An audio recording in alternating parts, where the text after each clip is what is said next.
Welcome back, guys. This video is going to be for my Tesla lovers. As you know, I joined the Tesla Club about 3 months ago and I purchased my Model Y. And since then, I've kind of just been driving it through the city, nothing like real long range. But today, I'm actually going to be taking a road trip going down to Charlotte, North Carolina. So this is going to be the first time I've actually had to use superchargers on the road. So this is going to be for those that are kind of nervous about like how does it go, what's the ups, what's the downs, and what it is that you're going to experience when you're doing it. So in this video, we're going to go over that whole process. You're going to follow me on the road all the way down to Charlotte, North Carolina. And then once I return, I'll throw in here some tips on exactly what it is that you need to do to make sure that you're prepared for your first road trip, or just in general things that I saw that maybe you haven't before. And if it's some things you think I should know, drop those in the comments because I'm sure those will help me for my next road trip. So yeah, let's get this video going and let's just get on the road.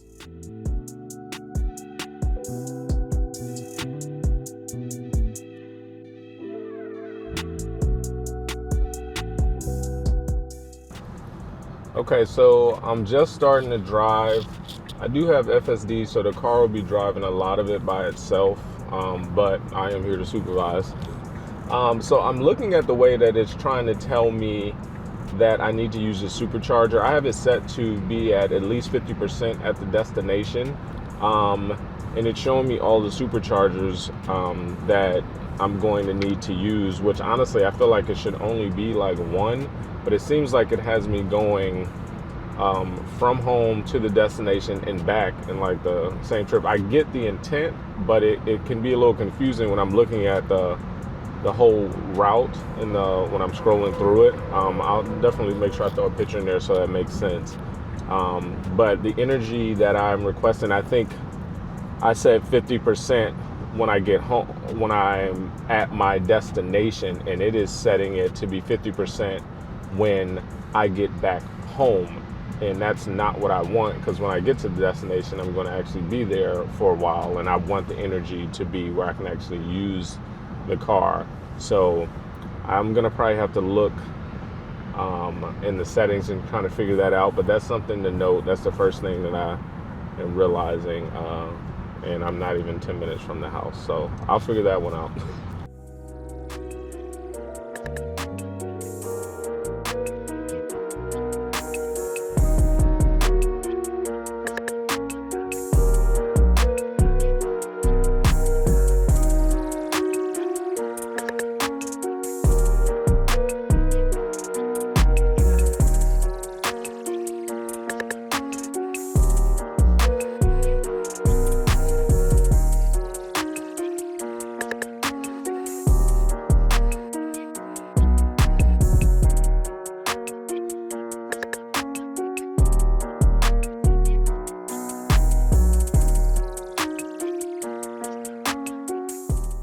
So the car is charging. Like I said, we're right next to a Walmart, so we're gonna use this like as a rest stop, go to the bathroom real quick so that we don't have to get back off the road after it charges. I'm gonna let it get to about 80% and then kind of go from there. Where the hell exactly is Oxford, North Carolina? No offense to all the country folks, though. I'm sure this is an amazing city to live in. It's like that kind of town where everybody knows everybody.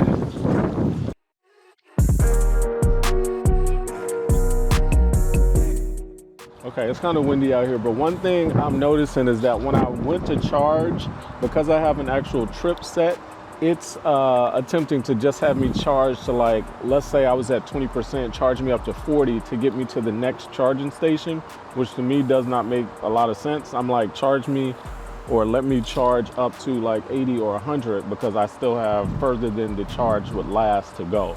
So I just overrode what it suggested, and I'm charging up to like 80 to 100%, which should take me to my actual destination, because it doesn't make sense to continue to stop multiple times when I can just charge at one spot and then go from there. So that's what we're doing right now. So we got about 20 more minutes to get to 80%, and then we'll be done. All right, so 2.5 hours left. Starting the second part of the drive. No issues at the supercharger. Actually met a really nice gentleman and his son from Philly or South Jersey.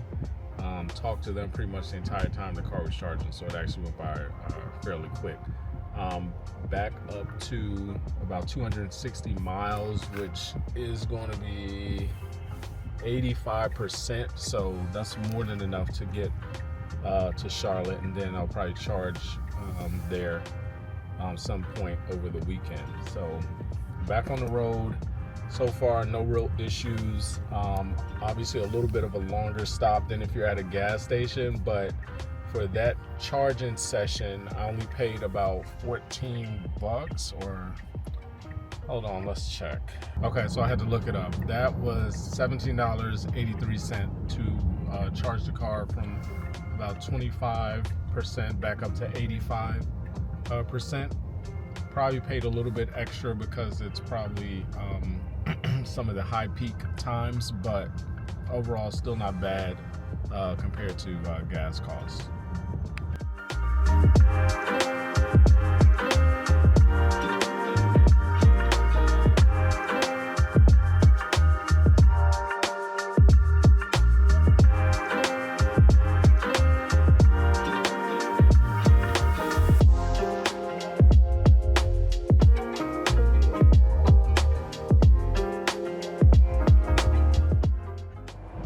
All right, so I've made it to Charlotte. I'm back at the supercharger only because I wanted to charge a little bit when I got in the city, since it was only at about 20% from the drive down from the last time I was at the supercharger.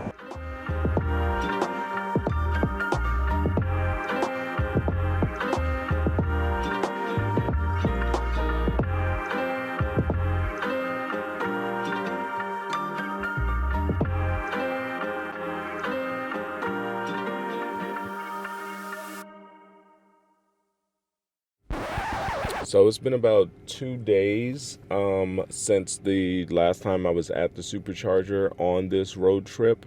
And I'm back now, just getting the car back up to 80%, or actually I'll probably try to get up to 100 to start the journey back to Northern Virginia. So I haven't had any real issues since I've been here. Since the last time I charged it, I used that to go from destination to destination within the city.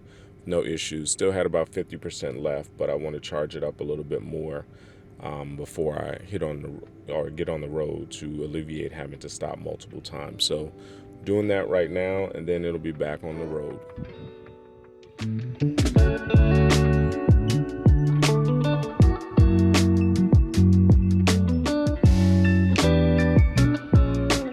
Okay, what up?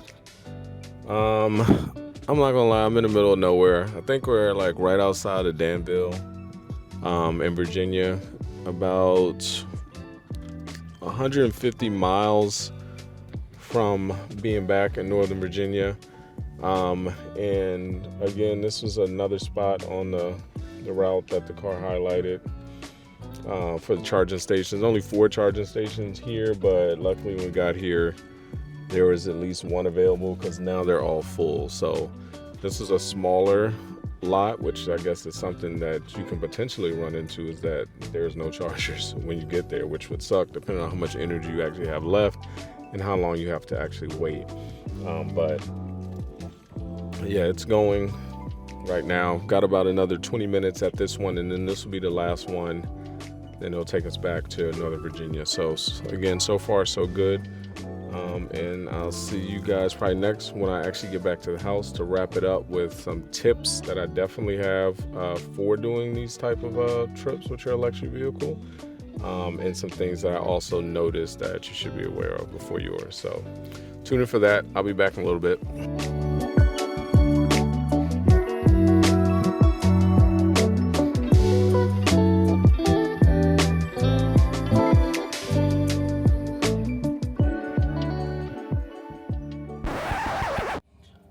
Okay, so I finally made it back home, and now I've got some tips for everyone that's going to be doing their first drive. long distance in their Tesla, and some things that you should pay attention to. So the first one is, to me, very obvious. Leave at 100%. Like, if you're leaving and you're not at 100%, like, it's just going to increase the amount of stops that you've got to make. So take advantage of your home charger or supercharger back where you're at, to get as close as you can to 100% before you actually leave. So that's the first one. Second one, the rates are cheaper in the morning. If you look at the little graph that it typically shows you when you have when you're about to go to a supercharger, you can see that the price increases toward the middle of the day and then decreases as it's late in the evening. So my recommendation will always be, if you can go early around 6:30, 7 a.m., that's going to be the best. Or if you're a night owl, maybe it's best that you go like 10 o'clock at night. But for me, I'd rather just go early in the morning, as I did when I was in Charlotte. The next one I would say is charge to at least 80% when you're at a stop. Like I was telling you guys, when I was in Oxford, North Carolina, the car had me only charging like 15-20 minutes and then going like 40 or 50 miles and then charging again. That doesn't make sense to me. So I would always recommend just charging up to at least 80% so that you're not hogging the charger, but you're at least getting enough charge to actually carry yourself a long distance. So charge to 80% if you can. If it's not crowded, maybe charge a little bit more so that you can go further.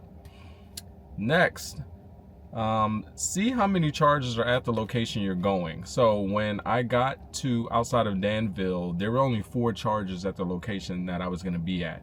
Again, since I left early in the morning, by the time I got there, it still wasn't relatively like late. It was like 9 a.m. So there was still only one that was actually open. So it's a potential that I noticed with other cars that were pulling in, that they actually had to wait. Now, depending on how long people have been at the charger, you could be sitting there for up to like 30 minutes or so waiting for a charger, which is obviously going to delay your trip or wherever it is that you're trying to go. That's a super inconvenience to me. So I, again, recommend going early so that that's not a thing, and looking to see how many chargers are actually available at the location so you can be prepared for that. The last thing I would have to say, which is something I realized as I was going, is speeding will obviously burn your battery faster. I was watching the amount of charge at the destination drop as I was going, whatever speed I was going from A to B. So if you're trying to conserve battery life, obviously you want to probably keep it under about 70 miles an hour. So those are the tips that I had. Again, this was my first road trip in my Tesla. It wasn't really that difficult. I didn't stress as much as I maybe thought I would for actually worrying about running out of battery anywhere. There seemed to be a ton of charging stations along the I-95, I-85 corridor. So I was never worried about like running out of juice on the way there. It's just a matter of coordinating the stops to make sure that you get there with enough energy and then still have some in case you have to wait, like I was saying, at one of the other locations in Danville. So that's all I've got for this one, guys. I appreciate you guys tuning in on this journey to Charlotte and then back home. If you got any questions, drop them in the comments. I'll be sure to respond to them. And thank you for tuning in. I'll catch you on the next one.